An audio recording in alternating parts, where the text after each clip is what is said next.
छह महीने लेट आगे चलो आगे जहाँ स्कूल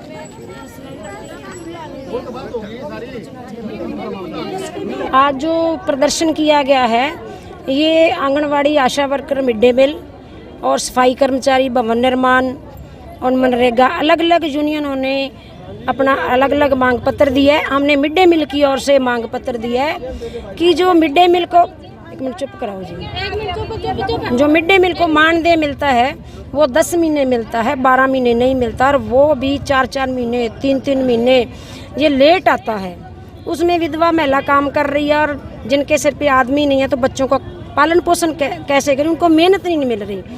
और 12 महीने की मांग है कि वेतन 12 महीने हमारा जो है होना चाहिए।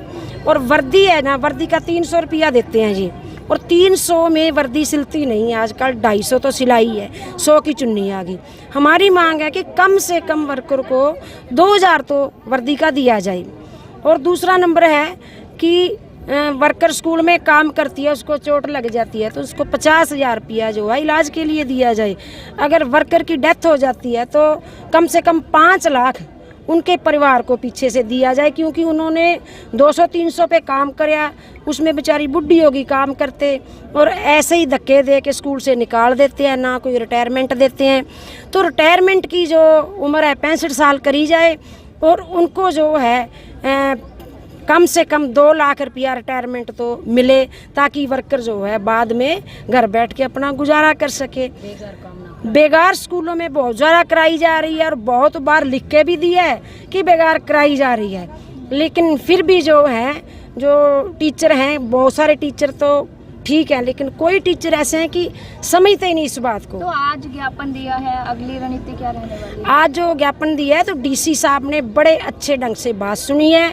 वर्करों के बीच जो हैं काफ़ी समय खड़े हुए हैं धूप में, तो अच्छे ढंग से उन्होंने हमारी मांगों की ओर ध्यान दिया है। और ये भी बोले हैं कि हफ्ते के बीच बीच अगर आपकी जो जायज़ मांग है, लोकल समस्या है, अगर ना पूरी हुई तो फिर हमारे से बात करना। तो उन्होंने तीनों स्कीम वर्कर की, भवन निर्माण की, अलग अलग यूनियनों की बात सुनी है, मांग पत्र हमारा लेके गए हैं। तो उन्होंने ये भी कहा है कि शिविर लगता है तो आप जो बात करनी है शिविर में आके कराया करो, आपकी सुनवाई होगी।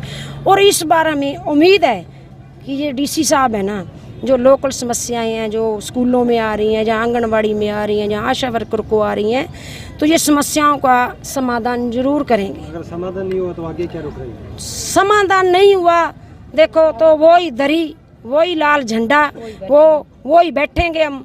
आज तो हम इतनी संख्या में आई हैं, तो उसके बाद गांव-गांव जाके, स्कूलों में जाके, घर घर जाके और भी संख्या को बढ़ाएंगे।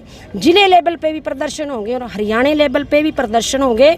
अभी जो है मिड डे मील का हरियाणा का जो धरना प्रदर्शन है, ये अपना आवास स्थान है जो मुख्यमंत्री का है, तो वहाँ फरीदाबाद में उनके जहाँ 28 तारीख को हरियाणा की मिड डे मील वर्कर इकट्ठी होके अपने मांग मुद्दों के लिए वहाँ पहुँच रही है। ये है जी, पहले तो हमारी मांग है जो ASHA worker, mid day meal, anganwadi worker, helper, इनके पास बहुत ज़्यादा काम है और वेतन कम मिलता है। सरकार से हम यही कहना चाहते हैं कि हमें सरकारी कर्मचारी का दर्जा दो या न्यूनतम वेतन 26,000 करो।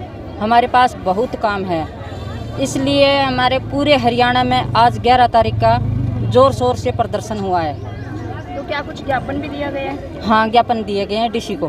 तो अभी डीसी साहब से बातचीत भी हुई है, क्या कुछ उनकी ओर से आश्वासन दिया गया है? डीसी साहब ने ये कहा है कि भी लोकल मांगे हैं वो तो मैं हफ्ते के अंदर अंदर पूरा कर दूंगी, और ये जो मांगे हैं वो ऊपर भेज दूंगा मैं। अगर नहीं आश्वासन मिला है, नहीं हल होता तो क्या रणनीति अपनाएंगे? हमारे पूरे हरियाणा में ASHA worker union, mid day meal union, anganwadi helper, trade union पूरा बढ़ चढ़ के भाग लेगी और अनिश्चितकालीन हड़ताल करेगी।